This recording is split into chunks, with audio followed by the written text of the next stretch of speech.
You have exactly 90 seconds to sign this, or by tomorrow afternoon, my son will be filing papers that make it very clear this marriage was a mistake from the beginning.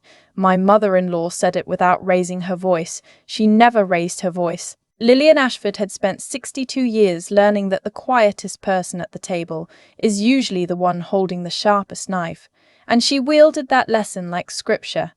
I looked at the document. It had been placed next to my salad plate, just to the left of the breadbasket, as if it were a wine list or a dessert menu. A postnuptial agreement, 22 pages, printed on paper so thick it probably cost more per sheet than some people's hourly wage. Someone had placed a Mont Blanc pen beside it. The cap was already off. My husband, Graham, was sitting at the other end of the table, turning his water glass in slow circles, watching the ice shift. He had not made eye contact with me since we arrived at his parents' estate 3 hours ago. His father, Hugh, was at the head of the table, eating his filet mignon with the calm, methodical precision of a man who had already choreographed the evening and was now simply watching it perform. His sister, Celeste, was examining something on her phone with the theatrical disinterest of someone who wanted everyone to know she was above all of this, while simultaneously recording every word. Her husband, Donovan, sat beside her, fingers laced, jaw tight, radiating the particular smugness of a man who had married into money and now confused proximity with ownership. This was Sunday dinner at the Ashford house in Greenwich. This was what I had walked into 4 years ago when I was 27 and still young enough to believe that if you loved someone hard enough, their family would eventually love you back. Before I tell you what I put on that table instead of my signature, and why, 15 minutes later, Donovan couldn't get a single word out of his mouth. Tell me where you're watching from. Drop it in the comments. Because this story is about what happens when the people who spent years looking down at you finally have to look up. Have you ever sat in a room where every smile was a weapon and every compliment had a blade sewn into the lining? If you have, stay, because tonight, nobody's eating dessert. Lillian folded her napkin into a perfect rectangle and placed it beside her plate. She looked at me with the expression she reserved for things that fell short of her standards, which, in my experience, included most of the known world. Maren, she said, and the way she pronounced my name always made it sound like something she'd found on the bottom of her shoe. I've always said you were bright enough to understand that the Ashford name carries responsibilities, obligations. What we're asking tonight isn't personal. It's simply good planning. Good planning, I repeated. Your grandfather built Ashford Capital from nothing, Hugh said, not looking up from his steak. 3 generations of careful stewardship. We don't apologize for protecting it. Nobody asked you to apologize, I said. Celeste glanced up from her phone. She had a smile she'd been perfecting since the day Graham brought me home. It was the smile of someone watching a stray animal wander into traffic, half pity, half amusement. Let's not make this dramatic, Maren. It's straightforward. Given the, disparity, it just makes sense to have something formal in place. You came into this family with a very different financial profile. We'd simply like clarity about what happens if things don't work out. Disparity. Financial profile. These were the words the Ashfords used instead of saying what they actually meant, which was that I had grown up in a 2-bedroom apartment in Dayton, Ohio, that my mother had worked the front desk at a Holiday Inn for 19 years, and that my father had left when I was 6 with a duffel bag and a promise to call on Sundays that lasted exactly 3 weeks.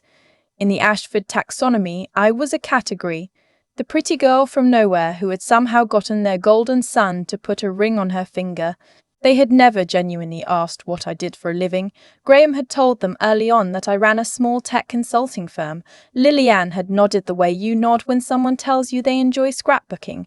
Politey, final. The subject was closed before it was ever opened. They weren't entirely wrong that the marriage had strategic dimensions. They were just catastrophically wrong about which direction the strategy ran. I'm not signing it, I said. The table went quiet. Not silent, quiet. The kind of quiet that has texture, that you can feel pressing against your skin. Graham looked up. His face did something complicated. Guilt and warning and the particular helplessness of a man who has watched a slow-motion collision for 3 hours and done nothing to stop it. Maren, he said. I'm not signing it, I said again. Same tone. Same volume. I had practiced that voice for weeks, not in front of a mirror, but in my car, in parking lots, after phone calls with Lillian that left me gripping the steering wheel until my knuckles went white. It was Lillian's own voice. I had borrowed it. Hugh set down his fork. Then I think you need to understand what follows. I have a meeting with our attorneys at 8 o'clock tomorrow morning. We will begin proceedings to have this marriage annulled on the basis of material misrepresentation. You presented yourself as someone who loved our son. If the evidence suggests your motivations were primarily financial, material misrepresentation, I said. That's an interesting phrase. Donovan cleared his throat. Donovan always cleared his throat before he spoke, the way a judge bangs a gavel. He had gone to Columbia Law. He mentioned this roughly once per sentence, the way other people mention the weather. He had been running the legal affairs for the Ashford family trust for 3 years, and it had given him the unshakable confidence of a man who believes that proximity to someone else's money makes him important. Maren, let's be adults about this. We've looked into your business. Your consulting firm filed a net revenue of $61,000 last year. You drive a 7-year-old Honda. You're a lovely person, genuinely, but let's not pretend the math is complicated here. He paused, and in that pause I saw it, the satisfaction, the complete settled certainty of a man holding what he believes is a royal flush. 61,000, I said. That's what the filing showed. That's what the filing showed, Donovan confirmed. I looked at him for a long moment. Donovan had gone to Columbia Law. I knew that. I also knew that he had been quietly siphoning money from the Ashford family trust into a personal brokerage account for the last 14 months. That the account contained a concentrated position in a biotech company called Helion Therapeutics that was currently under investigation by the SEC for falsified clinical trial data, and that the tip had come from a former college roommate who now worked at the auditing firm that, as of 45 days ago, was a subsidiary of a company I controlled. But I didn't say any of that, not yet. Take out your phones, I said.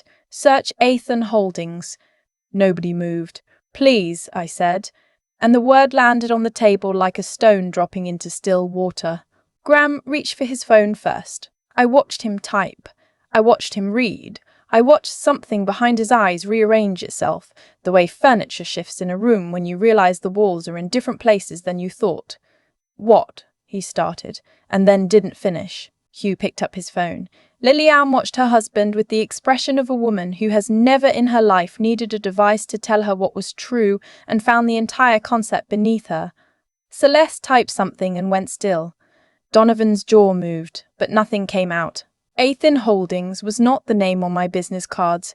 It was not the name I used in public. It was not the name of the little consulting firm that filed $61,000 in revenue last year. That firm was a shell, a leftover from when I was 23 and running simulations out of a studio apartment with a laptop that overheated if I opened more than 4 browser tabs.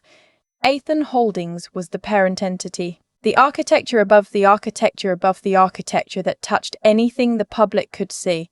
The last independent valuation of Athen Holdings, reported in a piece in Forbes 11 months ago, was $640 million.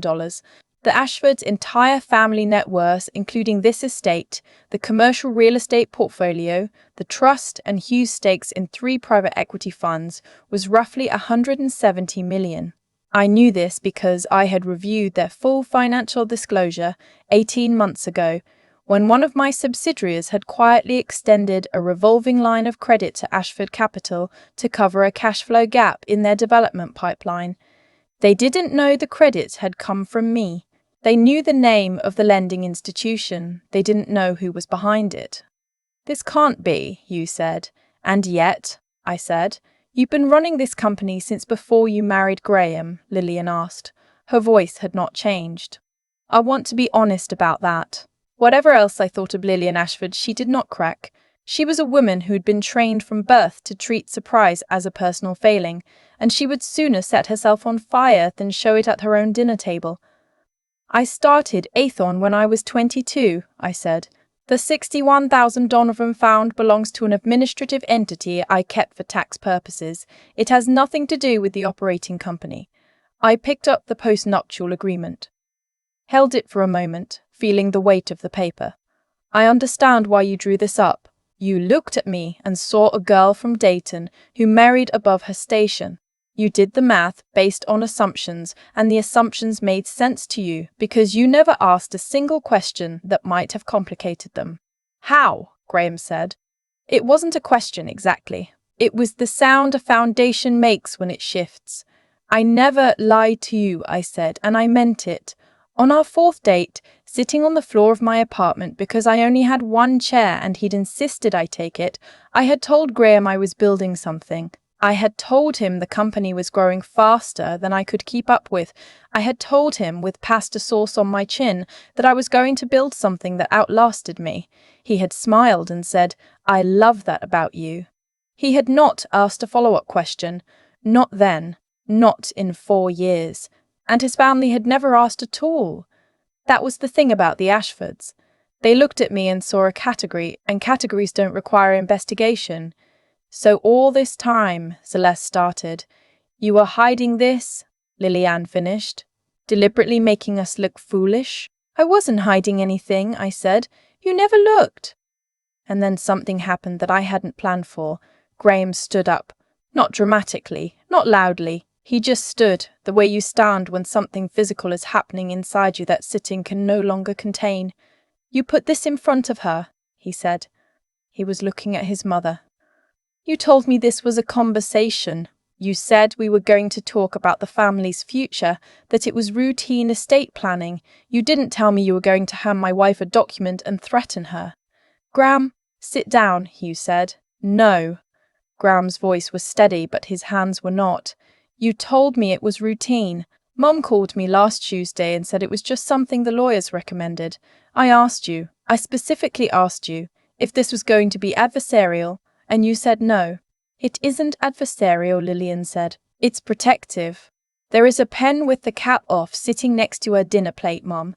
That's not protective. That's an ambush. I looked at my husband, and for the first time in months, I recognized him. Not the version of Graham who had been slowly, steadily weathered by 4 years of his family's gravity, the one who had learned to look away, to go quiet, to frame capitulation as diplomacy. The other one. The one I had fallen in love with. It didn't fix anything, but it mattered. Sit down, Graham, I said gently. I have something else. He looked at me, and I watched him decide to trust me. He sat. I reached into my bag and pulled out a manila folder.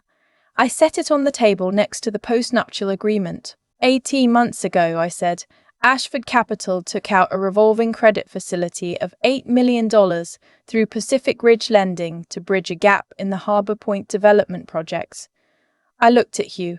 In January of this year, I acquired a controlling interest in Pacific Ridge, which means I currently hold the note on your credit line.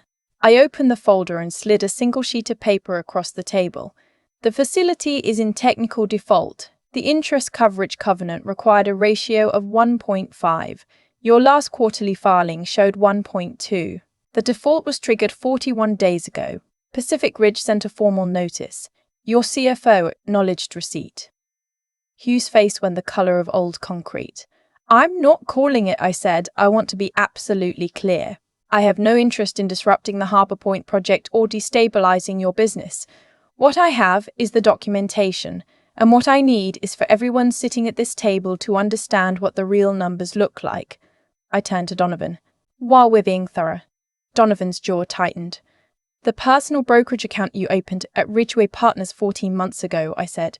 The one funded with transfers from the Ashford family trust that you recorded as consulting fees for a firm that doesn't exist. The account that holds a significant position in Helion Therapeutics. The room had become very still. Helion's CEO is currently the subject of a federal investigation into falsified Phase 2 trial data. The information you received about Helion's pipeline came from a contact at Whitmore & Sachs, which was acquired by an Aethon subsidiary in October. Their internal communications are now subject to our compliance review. I let that settle. I referred the relevant materials to the SEC's whistleblower office 8 days ago. Celeste turned to look at her husband with an expression I had never seen on her face before. It was the expression of a woman who has just realized that the ground she's standing on belongs to someone else. "Donovan," she said. Donovan opened his mouth. Nothing came out. Closed it. Opened it again. Still nothing. It was, I have to admit, exactly as satisfying as I had imagined it would be during the many, many nights I had spent preparing for this moment. "I want to be clear about something," I said to the table. "I did not engineer this evening. I did not arrange for any of this to line up. You called me here. You put that document next to my bread plate. You picked tonight." I closed the folder. "I just came prepared. And then something happened inside me that I hadn't expected. My mind left the table. It went backward, the way it does when the pressure in a room triggers something older, something stored in a deeper drawer. I went back 4 years to a weekend 2 weeks after Graham proposed. Lillian had invited me to the estate for what she called a girls' afternoon. She had taken me into the sunroom, the one with the bay windows that looked out over the Long Island Sound, and she had sat across from me in a white linen chair and said, in exactly the voice she was using tonight, "I want to be transparent with you, Maren, because I think transparency is a form of respect. Graham is generous. He has always been generous. It's his best quality and his greatest vulnerability. I need you to understand that this family has systems in place, and those systems exist for a reason. Whatever your feelings for my son are, and I'll take your word that they're genuine, I need you to know that we will always prioritize the family's stability over any individual relationship." I had driven home and sat in the parking lot of my apartment building for 20 minutes. I had called my mother, who had listened to the whole thing and then said, "Baby, people who need to tell you they're watching are usually the ones who can't see anything." I had thought about my team, 12 people at the time who trusted me to make payroll, who didn't know yet that the algorithm we'd been refining for 2 years was about to be licensed by the 3 largest logistics companies in North America. I had thought about the girl. I had been at 20, sitting in a borrowed office at the University of Dayton's business incubator, eating ramen from the packet because the microwave was broken, running the same financial model for the 11th time, certain she was onto something. Terrified she was wrong. I had thought they will not take this from me. Whatever else they erode, whatever else they diminish, they cannot have this. This is mine. I came back to the table, to Lillian's face, which was doing something I had never seen it do. Working. Visibly recalculating. "What do you want?" she asked. "I want my husband to look at me," I said. Graham was already looking. "I want you to hear this," I said to him, "because I need to say it once and I need to say it clearly. I did not do this to hurt you. I did this because 4 years I have come to this house and watched your family decide what I was worth before I sat down, and I stayed quiet because I thought, if I was patient, if I was good enough, if I just waited, the truth would become obvious on its own. I thought they would see it. I thought you would." My voice did something I hadn't authorized. It cracked. Just slightly, just at the edges, the way a window cracks before it breaks, and I pulled it back together because I was not going to give Lillian the satisfaction of my tears. Not tonight. That document they put in front of me. Did you know about it? Graham's face was open in a way I hadn't seen in a long time. Unguarded. Wrecked. "They said it was routine," he said quietly. "They said the lawyers recommended it for everyone in the family. And you believe that?" I wanted to believe it. "There's a difference between wanting to believe something and choosing not to ask questions," I said. "You know the difference, Graham. You've always known it." He looked at me, and I could see it, the thing that had first made me love him. At a conference in Austin 5 years ago, before I knew his last name or his family's zip code, he had been standing in the hotel lobby holding 2 coffees because he'd accidentally ordered the same drink twice, and instead of throwing one away, he'd turned to the nearest stranger, which happened to be me, and said, "I apparently think I'm 2 people this morning. Do you want the other one?" And I had laughed, and he had laughed, and for exactly 11 seconds before resumes and last names and family trusts entered the picture, we had just been 2 people who found each other funny. That was still in there. I could see it. "I should have asked," he said. "I should have asked you real questions. I should have asked them real questions. I should have done a lot of things differently." "Yes," I said, "you should have." There was a sound from the hallway. Lilianne's housekeeper appearing in the doorway, looking uncertain. Mrs. Mosse, Ashford, there's a vehicle in the driveway. 2 people asking for Mr. Donovan Ashford. Celeste's head snapped toward me. That would be from the office of the Inspector General, I said. They're not here for dinner. I authorized a voluntary disclosure with the SEC 2 weeks ago regarding the Helian situation. They asked to schedule an initial interview with the relevant parties. I arranged for it to happen here tonight rather than at a federal office because I thought it would be less disruptive. I looked at Donovan. You can speak with them now, or you can go in voluntarily on Wednesday. That was the agreement. This is insane, Celeste said. Her voice was high and compressed. You cannot do this. You cannot bring federal investigators to a private home on a Sunday night. I didn't bring them, I said. They have their own cars. Donovan stood up slowly, the way people stand when they're not sure their legs will hold. He smoothed his tie. He buttoned his jacket. And then he walked toward the hallway without a word, which was, I thought, the most dignified thing he had done in the entire time I'd known him. I stood up. I want to say one more thing, I said, and I want to say it to you, Lilianne, because I think you're the person at this table who will actually hear it. She looked at me. Her back was straight. Her face was composed. But her eyes were different. There was something behind them that hadn't been there before. Not fear exactly, recognition. I don't hate you, I said. I know it might look like this is hatred. It isn't. This is what it looks like when someone you underestimated finally shows you what was there the whole time. Every Sunday dinner where you corrected my grammar. Every Christmas where my gift was opened last and acknowledged least. Every phone call where you reminded Graham that he had options. I sat through all of it. And I didn't say anything, not because I couldn't, but because I kept hoping I wouldn't have to. I picked up my bag. You put a 22-page document next to my salad plate and took the cap off the pen for me. You chose this. All I did was answer. I turned to Graham. I'm going to be at the Langham tonight. If you want to talk, actually talk, not Ashford talk, not strategy, not positioning, just 2 people in a room being honest with each other, I'll be there. I buttoned my coat. I'm still your wife. I'd like to find out if that means something to both of us, outside of all this. But I can't make that decision for you. That part is yours. I walked toward the door. Behind me, the house was rearranging itself. I heard Hugh say something low and sharp to Lilianne. Heard Celeste's heels on the marble floor, moving fast toward the hallway where Donovan had gone. Heard a chair push back. Heard Graham say, Maren, wait. I didn't stop walking. Not because I didn't want to.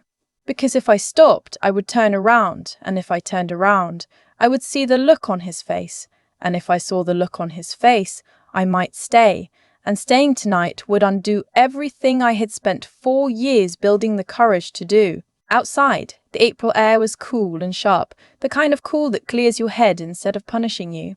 The gravel driveway was loud under my heels. The estate was lit up behind me, every window golden against the dark, enormous and certain of itself, the way houses are when they've been in one family for long enough that the family starts to believe they're as permanent as the stone. I got into my car, started the engine, sat for a moment with my hands on the wheel. My phone buzzed.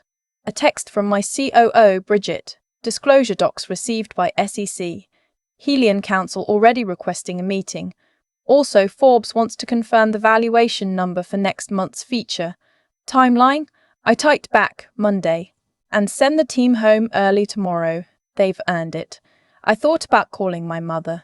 I would call her in the morning from somewhere quiet, and she would listen, and then she would say something that made the whole thing smaller in exactly the right way. She had a gift for that, for taking the things that felt enormous and unmanageable and holding them up to the light until you could see their actual size.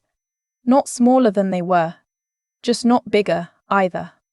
I thought about Graham, about the hotel lobby in Austin, about the second coffee, the one that was meant for nobody, that he'd offered to me with a grin that had nothing behind it except warmth. I thought about who he was before this house got to him.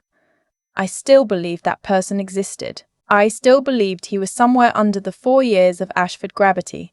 under the Sunday dinners and the silent compromises and the slow, patient erosion of a man's ability to choose his wife over his inheritance.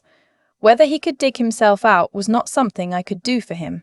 I put the car in drive. The last thing I saw in the rearview mirror was the front door of the estate opening, a figure standing in the light. Graham, standing there, not following, not retreating, just standing in the doorway like a man caught between two versions of his own life, trying to figure out which direction to walk. I didn't feel the triumph I had expected. What I felt was something quieter than that, something closer to the specific stillness you feel at the end of a very long race, when your legs stop moving and your lungs stop burning, and for one suspended moment you can't tell if you've won or simply survived. And then you realize those might be the same thing. That night, I didn't reclaim a seat at their table. I remembered that I had built my own table a long time ago, and there had always been room at it for anyone willing to sit down as an equal. The driveway was empty behind me. The road ahead was dark and open. And for the first time in 4 years, I was driving towards something that was entirely mine.